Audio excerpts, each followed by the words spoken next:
Good morning students. बेटा हम लोगों को जो जर्नल का चैप्टर था उसी चैप्टर को हम लोग कंटिन्यू करने जा रहे हैं। तो देखो उसमें हम लोगों ने इलस्ट्रेशन 16 तक सॉल्व किए थे। अब उसके बाद नेक्स्ट इलस्ट्रेशन सॉल्व करते हैं 17। देखो अब लगभग जो जर्नल एंट्रीज हैं उनके सारे टॉपिक आप लोगों को कंप्लीट हो चुके हैं। केवल उन एंट्रीज की अब हमें प्रैक्टिस करनी है। तो देखो अब हमारे पास इलस्ट्रेशन 17, इसमें जर्नल एंट्री पास करनी है। फॉर्मेट आप लोगों को पता ही है, date, particular, ledger folio, amount debit and amount credit. सबसे पहले आपने फॉर्मेट बना लिया, date, particulars, ledger folio, amount debit and amount credit. ये आपके सामने फॉर्मेट हो गया जर्नल से रिलेटेड। ठीक, अब आपको जर्नल एंट्री पास करनी है जिसमें सबसे पहला ट्रांजेक्शन दिया गया 2015 फर्स्ट ऑफ अप्रैल। देखो 2015 फर्स्ट ऑफ अप्रैल ईयर तो पहले एक बार आप लिख देंगे, अप्रैल फर्स्ट ट्रांजेक्शन आपको दिया गया है कि started business with cash rupees 5 lakh paid into bank rupees 4 lakh. देखो ये कह रहा है कि हमने फर्स्ट ऑफ अप्रैल को 5 लाख रुपए से बिजनेस स्टार्ट किया, यानी कि इनिशियली हम अपने बिजनेस में 5 लाख रुपए इन्वेस्ट कर रहे हैं, out of which rupees 4 lakh is deposit into bank, जिसमें से 4 लाख रुपए आपने बैंक में डिपॉजिट करवा दी। यानी कि स्टार्टिंग में जो 5 लाख रुपए लगाए गए उसमें से 4 लाख रुपए तो आपने बैंक में डिपॉजिट करा दिया और 1 लाख रुपीज आपने अपने ऑफिस में अपनी दुकान में अपने पास रख ली। अगर आप चाहो तो इस ट्रांजेक्शन की 2 एंट्री बना सकते हो और अगर आप सिंगल एंट्री में चाहो तो सिंगल में कन्वर्ट कर लो। सिंगल में ही बनाते ज्यादा बेटर है। आप ये देखो कि 5 लाख रुपीस लगाकर बिजनेस को स्टार्ट कर रहे हैं, जिसमें से 4 लाख रुपए बैंक में, 1 लाख रुपए कैश में। तो किस किस पर इफेक्ट पड़ेगा? बैंक पर, बैंक की जो रिसीवर डेबिट, 1 लाख का कैश बिजनेस में आ रहा है डेबिट, और total 5 lakh will act as a capital of owner. Capital को क्या करेंगे? क्रेडिट। तो यहां पे हमारी फर्स्ट एंट्री बनेगी bank account debit cash account debit to capital account. Cash account debit, bank account debit to capital. Cash में, बैंक में कितना पैसा? 4 लाख रुपीस। कैश में कितना पैसा? 1 लाख रुपीस। और कैपिटल में टोटल अमाउंट कितना हो जाएगा? 5 lakh rupees. Started business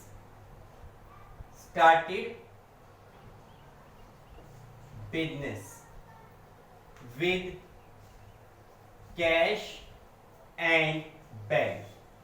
cash और बैंक बैलेंस के साथ बिजनेस को स्टार्ट किया गया। इसके बाद सेकंड ट्रांजेक्शन कहता है 4th ऑफ अप्रैल को, भाई purchase goods for rupees 1,40,000 in all, out of which half the goods was on credit from mister Sudhir. देखो बेटा ये कह रहा है कि 1,40,000 के गुड्स हमने परचेज किए एट ऑल, यानी कि टोटल 140 की गुड्स हमने परचेज की, जिसमें से हाफ कितना हुआ? 70,000। 70,000 की गुड्स उधार में परचेज की गई है, क्रेडिट में परचेज की गई है सुधीर से। तो बाकी का जो 70,000 की गुड्स है वो हमने कैसे खरीदी है? कैश में। एक तरीके से 70 की गुड्स कैश में खरीदी, 70 की गुड्स क्रेडिट उधार में खरीदी। पहले जो गुड्स कैश में खरीद रहे हो, गुड्स आ रही है डेबिट, कैश जा रहा है credit, purchase to cash. 70,000 rupees की गुड्स हमने क्रेडिट में उधार में खरीदी है, उसके लिए purchase account debit to Sudhir. दोनों एंट्री को मिलाएं तो टोटल परचेज कितने की है? 140 की। कैश कितना जा रहा है? 70। सुधीर से उधार में कितने की गुड्स खरीदी है? He is a giver credit. तो आपकी एंट्री क्या बनेगी? डेट क्या है? 4th of April. 4th of April को क्या लिखेंगे? Purchase account debit to cash account and to Sudhir. बेटा परचेज टोटल कितने की है? 140 की। कैश कितना? 70,000। क्रेडिट कितना? 70,000। गुड्स परचेज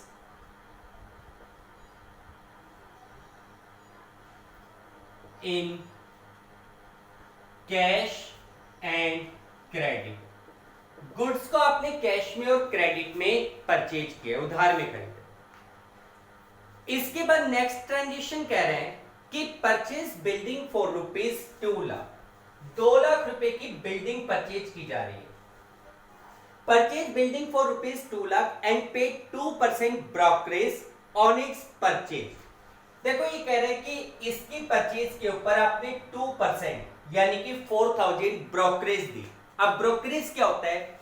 देखो जैसे बिल्डिंग होती है, कोई जमीन होती है, एसेट्स होती है, नॉर्मली हम लोग उन एसेट्स को किसी एजेंट के थ्रू खरीदते हैं। भाई जो बायर और सेलर होते हैं वो डायरेक्टली एक दूसरे के कांटेक्ट में बहुत कम होते हैं, तो हम किसी मिडलमैन के थ्रू या किसी ब्रोकर के थ्रू या किसी एजेंट के थ्रू वो जमीनें या बिल्डिंग वगैरह खरीदते हैं।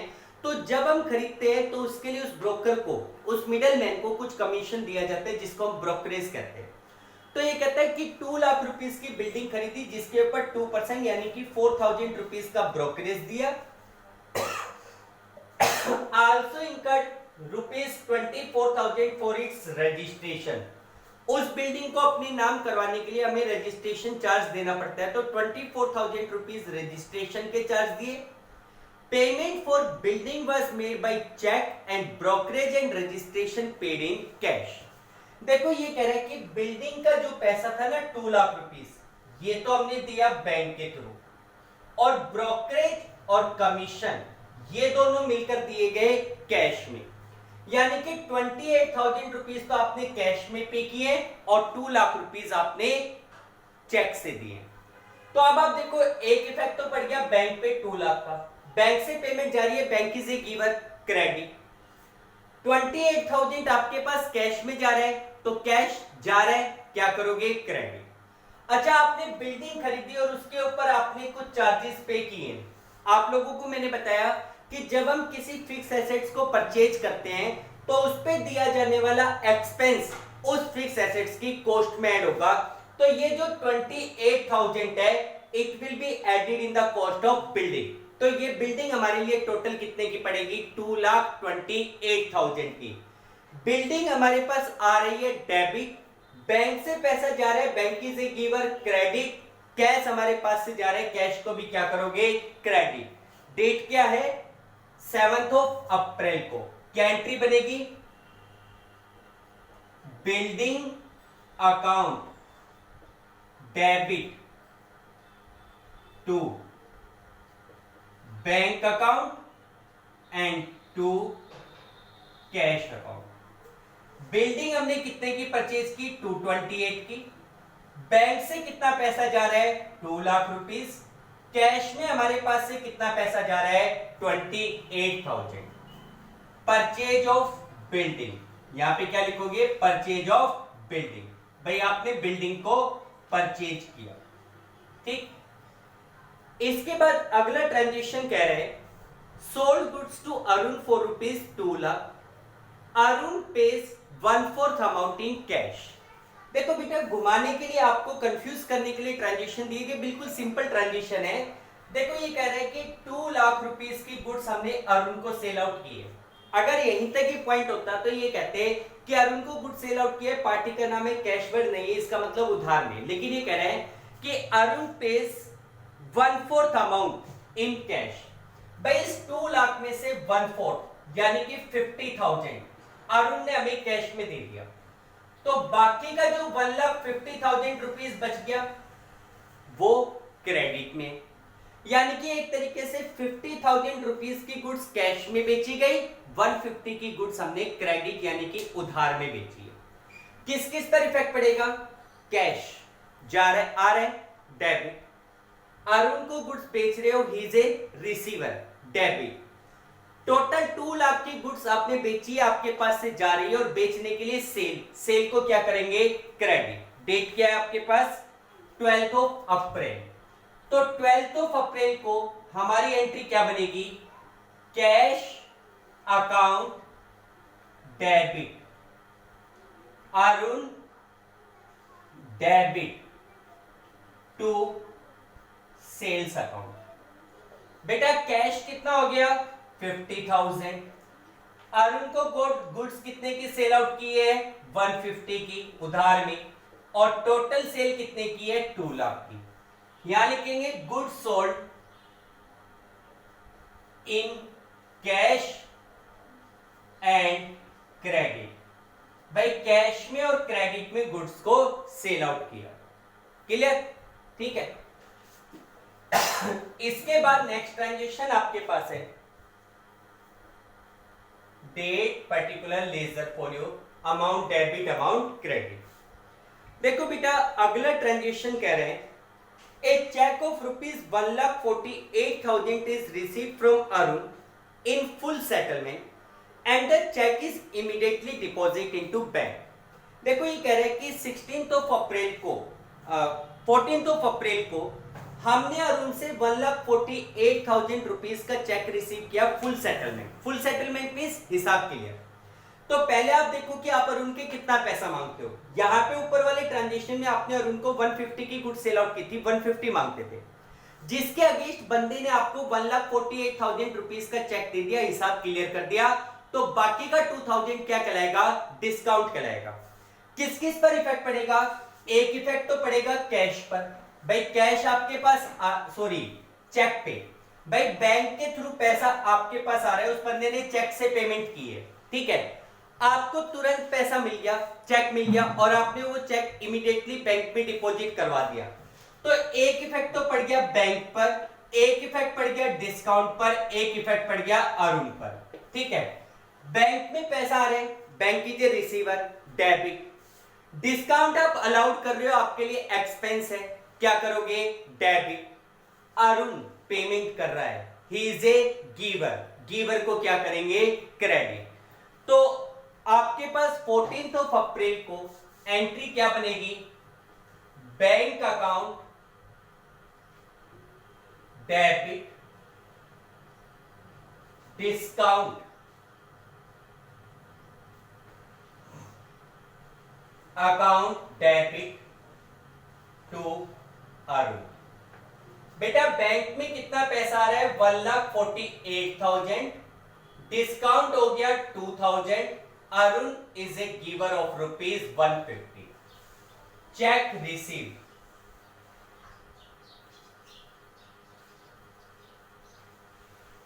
फ्रॉम अरुण, अरुण से चेक रिसीव किया गया, ठीक। इसके बाद 16th ऑफ अप्रैल को नेक्स्ट ट्रांजेक्शन है पेड स्टेशनरी एक्सपेंस। देखो ये कह रहा है कि स्टेशनरी एक्सपेंसेस की हमने पेमेंट की है। भाई स्टेशनरी का जो खर्चा था उसके अगेंस्ट हमने 180 की पेमेंट की है। तो देखो यहाँ पे 180 का हमारा एक्सपेंस है स्टेशनरी का, जैसे दुकानों में ऑफिसों में पेन पेंसिल कागज यूज किए जाते हैं, उन सबको स्टेशनरी कहा जाता है। तो ये ऑर्डिनरी एक्सपेंस है जिनको करेंगे डेबिट। कैश हमारे पास से जा रहा है, कैश को करेंगे क्रेडिट। तो यहां पे आपकी एंट्री होगी stationery expense account debit to cash account 180 paid for stationery expense. भाई हमने स्टेशनरी एक्सपेंस की पेमेंट की। इसके बाद नेक्स्ट 17th ऑफ अप्रैल को नेक्स्ट ट्रांजेक्शन है जिसमें कह रहे हैं कि भाई paid fire insurance premium on building by cheque 1000 and Shankar's life insurance premium by cheque ₹4,000। देखो ये कह रहे हैं कि हमने इंश्योरेंस प्रीमियम की पेमेंट की है और दोनों केसेस में चेक से पेमेंट की है। इसका मतलब बैंक के थ्रू पेमेंट की जा रही है। तो बैंक से पैसा जा रहा है, बैंक को तो क्या करोगे गिवर। बेटा जस्ट 1 मिनट होल्ड कीजिए प्लीज।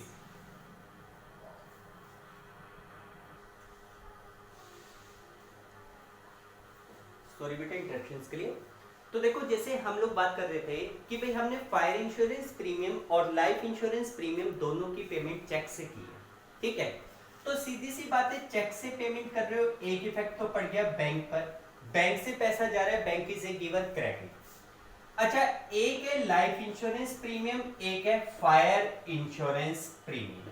ठीक, फायर इंश्योरेंस बिल्डिंग का, भाई हमने बिल्डिंग को फायर से बचाने के लिए इंश्योरेंस करवाया है, तो ये तो बिजनेस के पॉइंट ऑफ व्यू से किया गया इंश्योरेंस है, तो ये खर्चा तो फर्म का खर्चा माना जाएगा, बिजनेस का खर्चा माना जाएगा, और इसको फायर इंश्योरेंस प्रीमियम के नाम से डेबिट करोगे। लेकिन लाइफ इंश्योरेंस प्रीमियम, लाइफ किसकी होती है?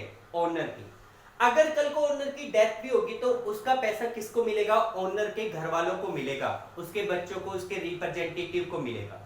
तो यहाँ पे जो प्रीमियम दिया जाता है ये बिजनेस पॉइंट ऑफ व्यू से ये नहीं, बल्कि ये ओनर पॉइंट ऑफ व्यू से होता है। और आप लोगों को मैंने बताया कि ओनर पॉइंट ऑफ व्यू से किए गए किसी भी एक्सपेंस की पेमेंट हमेशा ड्राइंग्स के नाम से दिखाई जाएगी।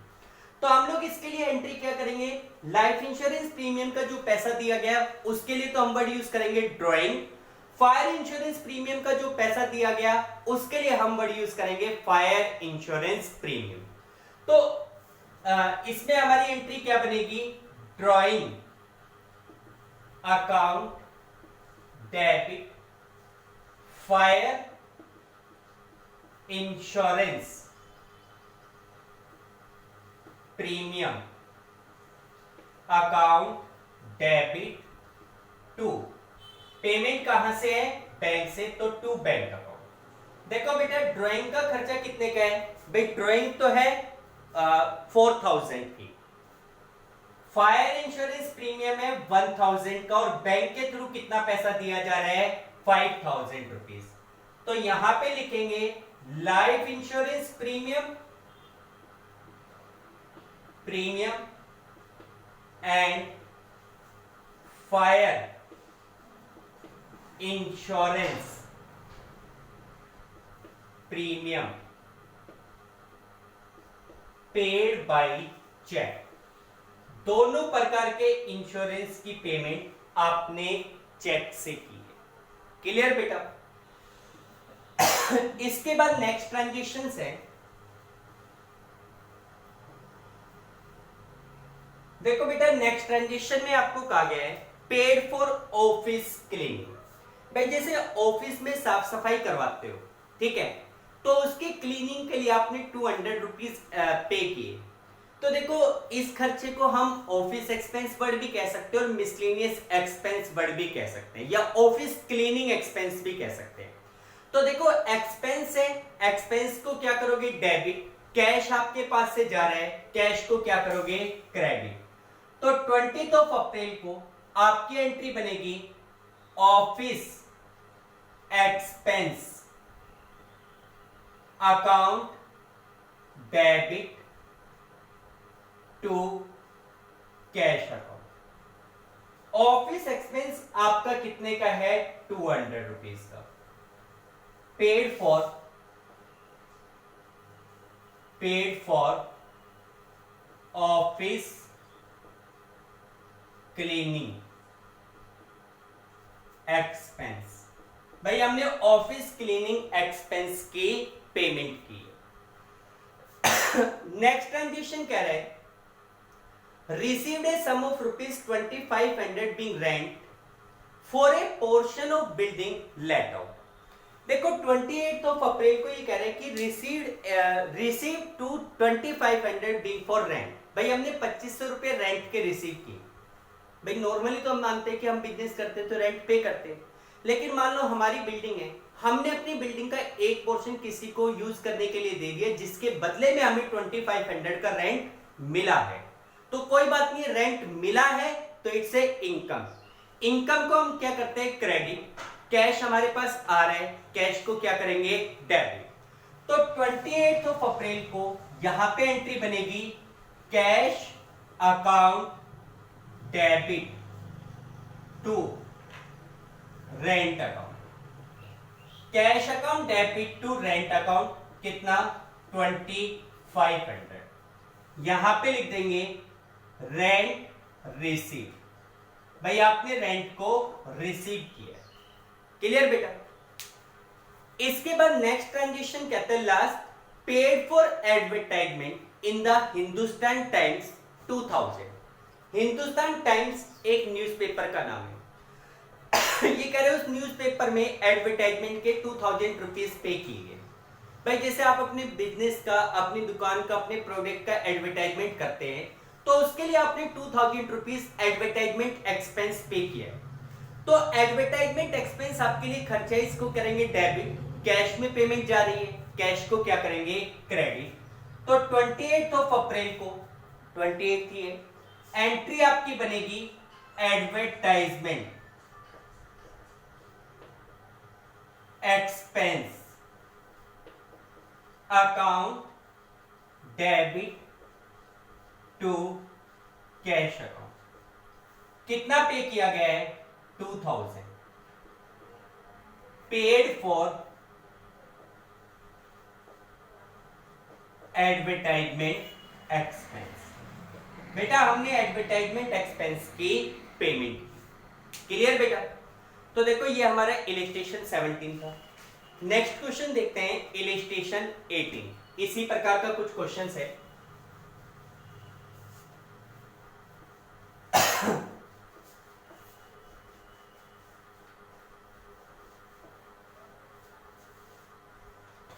देखो बेटा इलस्ट्रेशन 18 में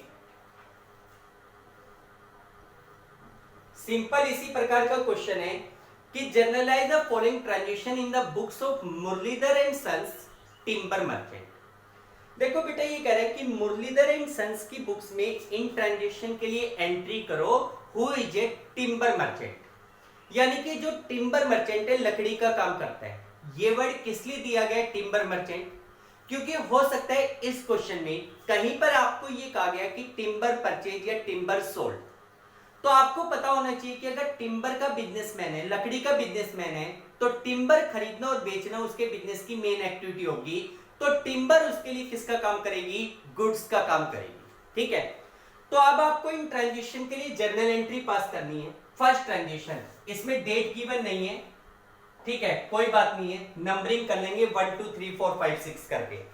तो देखो फर्स्ट ट्रांजेक्शन में कह रहे हैं कि received a cheque from J Peterson rupees 5450 allowed in discount rupees 150 and this check is immediately deposit into bank। देखो जे पीटरसन किसी पार्टी का नाम है, ठीक है, उस बंदे से हमने 5450 का तो चेक रिसीव किया और 150 का उस पार्टी को क्या दे दिया, डिस्काउंट दे दिया। देखो अब इसका मतलब ये नहीं कि हम उस बंदे के 5450 मांगते थे तो 150 का डिस्काउंट देकर 5300 रुपए मिलेंगे, नहीं।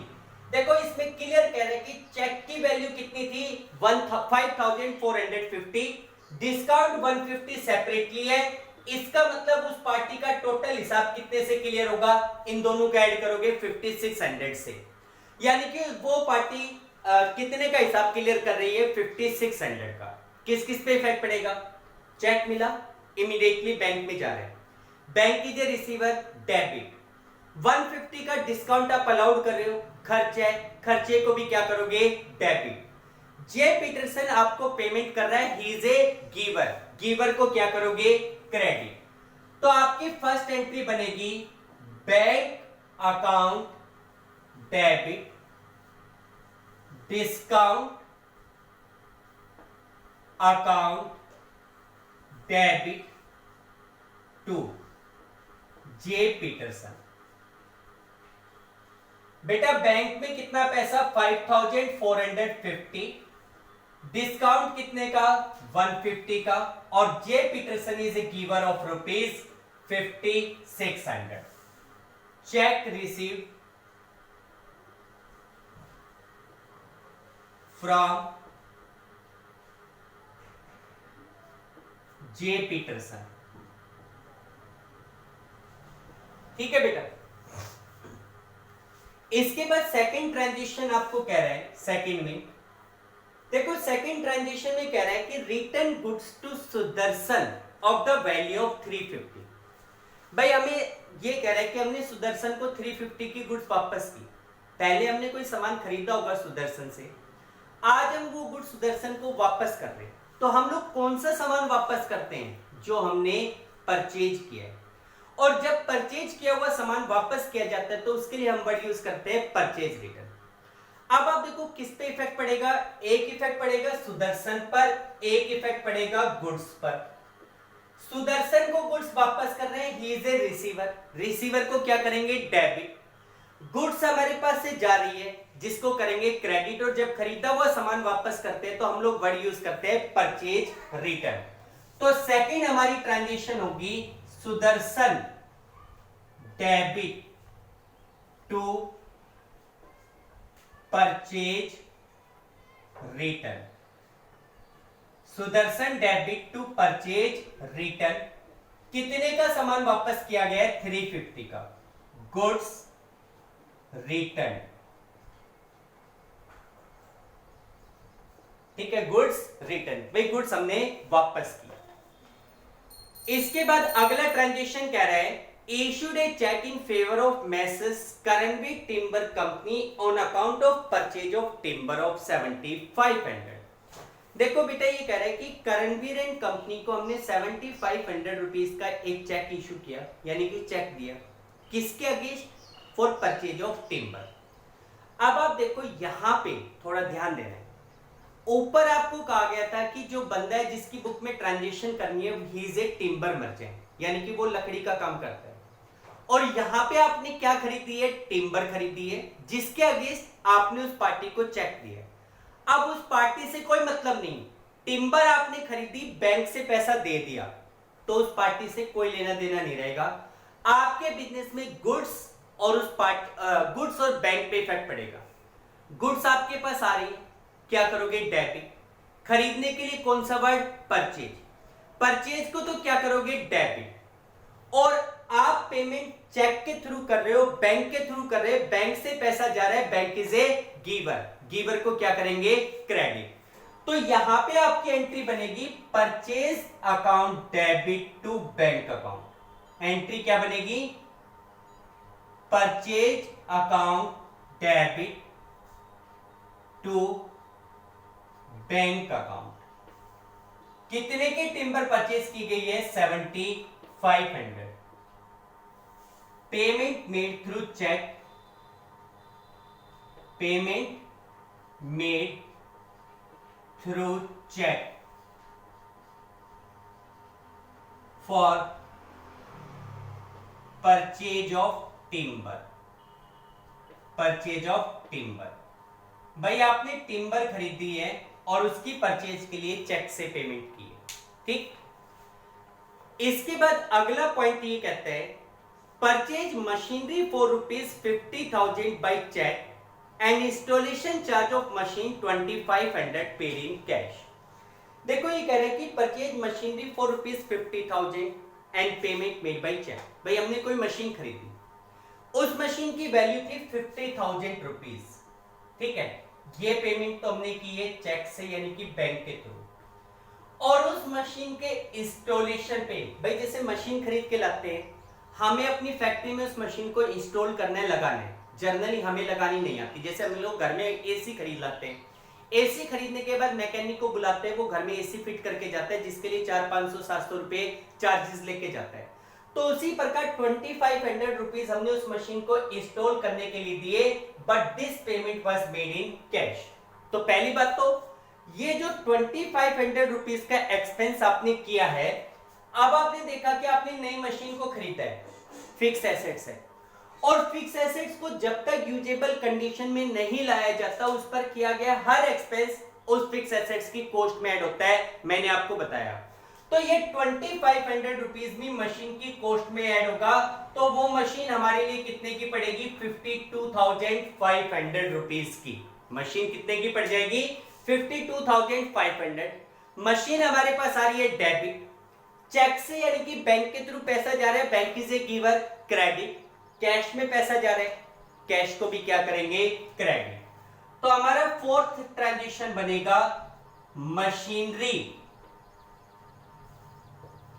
Account debit to bank account and to cash account, ठीक है। मशीन कितने के, 52,500, कैश में हम कितना पे कर रहे हैं, बैंक से 50,000 और कैश में 2500। या नरेशन लिख लेना आप लोग, machine purchase and payment made in cash and by cheque. ठीक, नरेशन आप लोग लिख लेना। नेक्स्ट पॉइंट में कह रहा है कि भाई purchase goods for ₹1,00,000 from Ajay and supply it to Vijay for 120। देखो बेटा, यहां पे ये जो फिफ्थ पॉइंट है, इस फिफ्थ पॉइंट में दो अलग अलग पॉइंट इंक्लूड हो रहे हैं। दोनों को समझो क्या कह रहा है बेटा। ये कह रहा है कि purchase goods from Ajay for 120। भाई हमने सबसे पहले अजय से 120 की गुड्स खरीदी, कैश में खरीदी या क्रेडिट में खरीदी? तो goods purchase from Ajay, party का नाम है, कैश वर्ड नहीं है, इसका मतलब उधार में खरीदी। उसके बाद यही गुड्स हमने विजय को सेल आउट कर दी 120 में। तो आप सोचो कि ये दो अलग अलग ट्रांजेक्शन है। पहले अजय से सामान खरीदा, उसकी एंट्री आपको करनी पड़ेगी, then this goods was sold to Vijay, उसकी एंट्री सेपरेट करोगे। तो यहां पे इस ट्रांजेक्शन में आपको दो एंट्री बनानी पड़ेगी, फिफ्थ ट्रांजेक्शन का ए पार्ट। ठीक है, देखो ए पार्ट में क्या है कि first of all goods purchase from Ajay. भाई सबसे पहले हमने अजय से गुड्स खरीदी, कैश में खरीदी या क्रेडिट में खरीदी?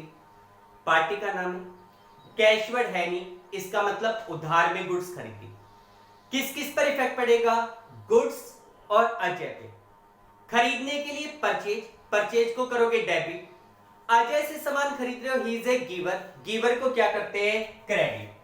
तो इसमें हमारी फर्स्ट एंट्री बनेगी purchase account debit to Ajay.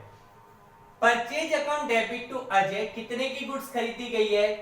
1,00,000 की।